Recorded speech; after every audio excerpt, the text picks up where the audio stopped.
Benjamin Netanyahu is a man on a wire. He's the longest-serving Prime Minister of Israel, but his grip on power is precarious. Netanyahu is currently facing trial for bribery and fraud.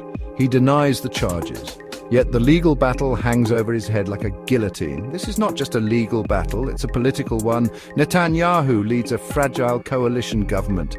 His coalition partners are not your moderate centrists, they are hardliners. Think of them as the political equivalent of a double espresso, strong, intense, and likely to keep you up all night worrying about the future.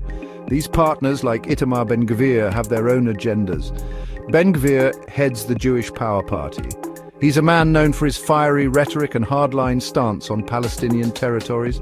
His party pushes for aggressive policies. These include settlement expansion and looser gun control laws in the West Bank. Netanyahu needs them to stay in power, but their support comes at a price. He must appease their hawkish demands. He must maintain a delicate balance. One wrong step could send him tumbling from his perch.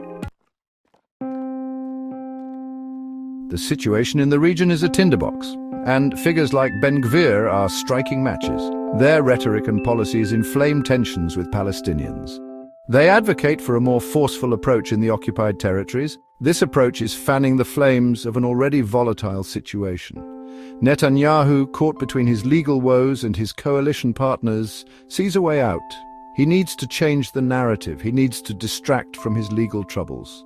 And what better way to do that than to escalate the conflict? A climate of fear and insecurity benefits him politically.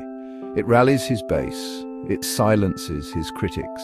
It allows him to portray himself as the strong leader Israel needs in times of crisis. This is a dangerous game he's playing, a game with potentially catastrophic consequences.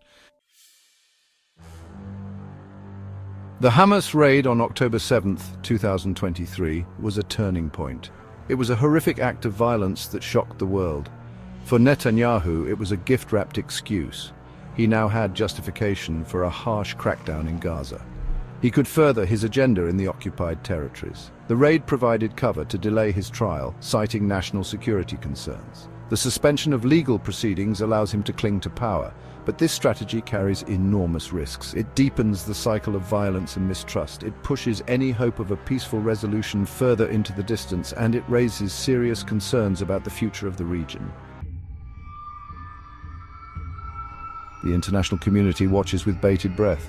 The US, Israel's closest ally, is urging restraint. They're pushing for a ceasefire and a return to negotiations. The US is particularly concerned about the humanitarian crisis unfolding in Gaza.